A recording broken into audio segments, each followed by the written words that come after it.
use them as weapons, rip a door off a car using a shield, or just pick up a car even. So it was all about a very, very physical world.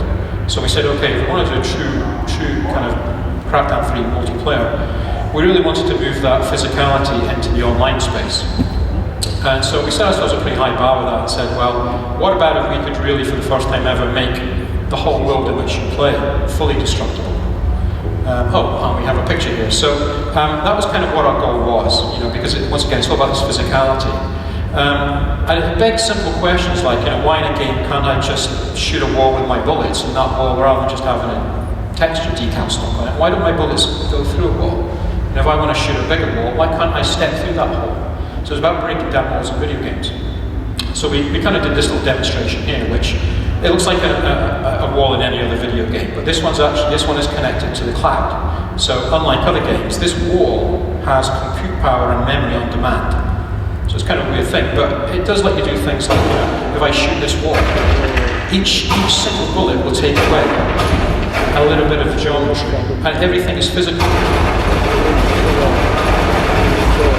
So, in true Crackdown style, if I want to be at the top of a building, any building, and create a little sniper nest, create a hole and start shooting my friends, from there, and they can hardly see me, then to me that was pretty exciting. That's the kind of thing we can do. And once again, it's like I would expect if I was to just keep carving out more and more of that wall, eventually, for example, the middle piece here should actually fall out and be a physical piece in the world in its own right. So we'll just keep carving out here, and there you go. The middle piece falls out, and in true Crackdown style, that's physical.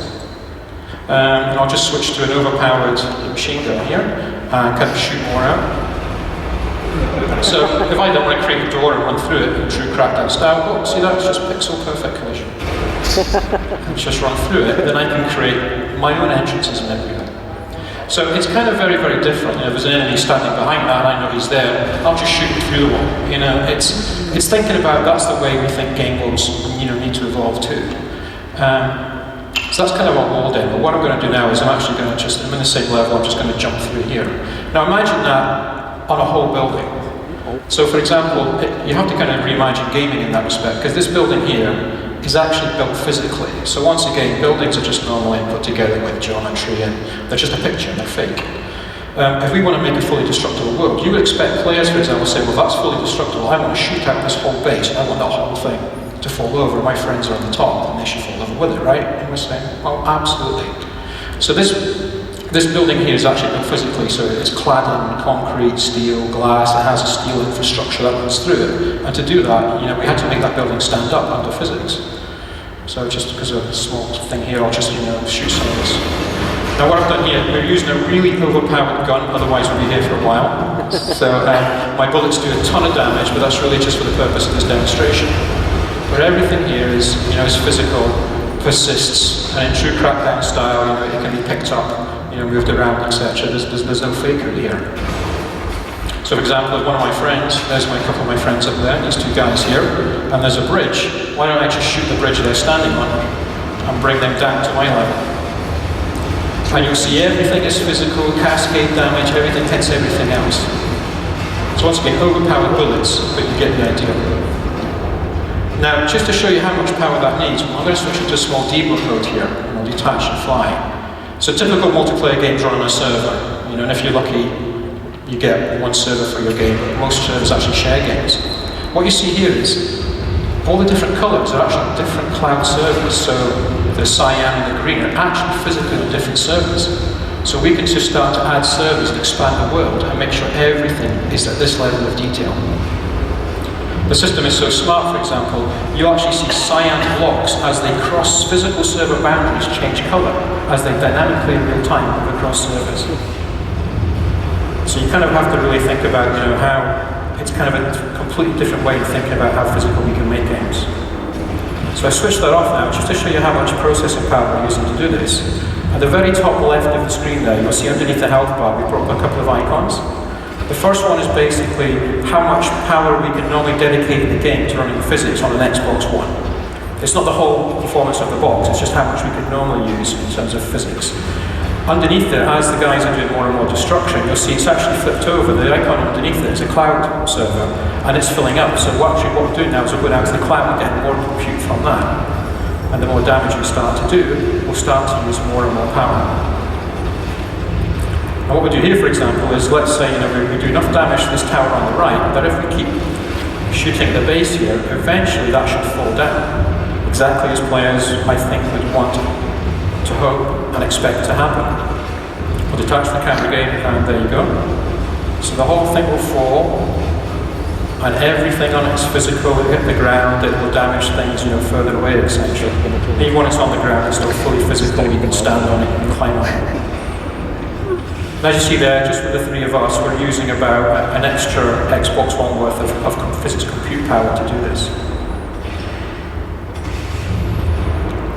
Now this one on the left, that's a much bigger tower. So from a gameplay perspective, why is this fun just to blow things up? Well, from Crackdown was a game about doing things the way you want to do things. So imagine there was a kingpin who lived at the top of this tower. It was very heavily defended. I could, as a Crackdown player, use agility, climb high up and try and kill him.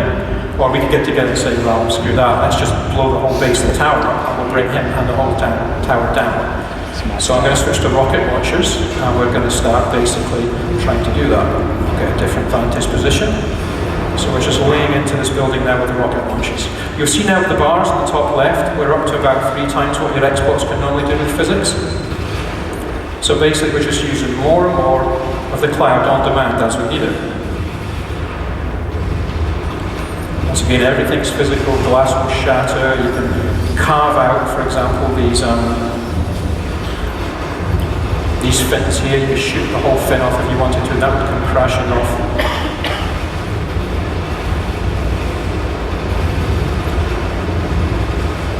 Now this building, I'll just show you, the way it's constructed, it has a lot of weight on the left-hand side, the way that the architect has designed this. So you would expect when this finally comes down, that would probably fall to the left. But that's, once again, that's decided by physics. If you did enough damage and stripped it away, you can make it fall any direction you want. From a gameplay perspective, again, that's very different, very emergent. So we'll keep doing some destruction. There's actually, we've rigged this building with like gas mains, so eventually we do enough damage, it'll start to explode from the inside out. It should be very short. So I'll detach the camera again. We're starting to see, so we get a lot of the internal kind of destruction going on now as well now. We're using now like 5 times the compute power of an Xbox One, because once again, everything that falls off this is physical and persistent in the world, because we have the memory stored at the server side to store everything that comes off that building.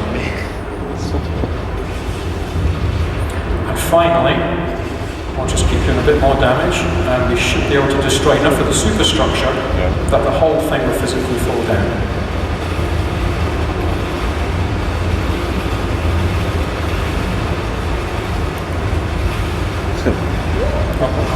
Move. And when it does fall down, it hits the building next to it, crushes that one, it would hit the next building, crush it, and so on across the whole city map.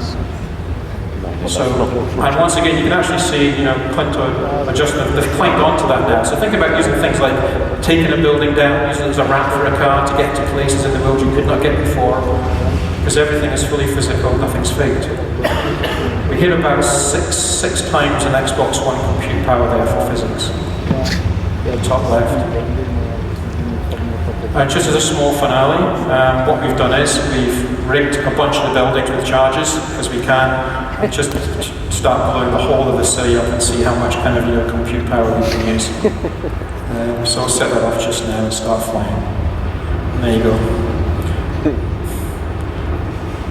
And once again, just using more and more compute power on demand just to do that.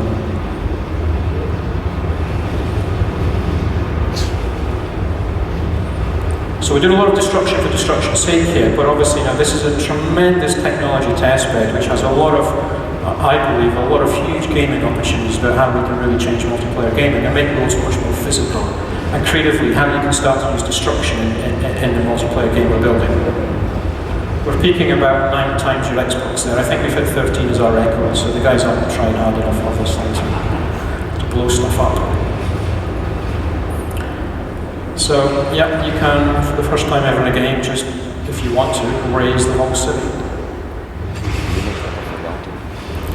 So, as Peter said, this is kind of like a demonstration of the technology that we're building Crackdown for. This is not fully representative of the gameplay, it's just showing all the possibilities we can do.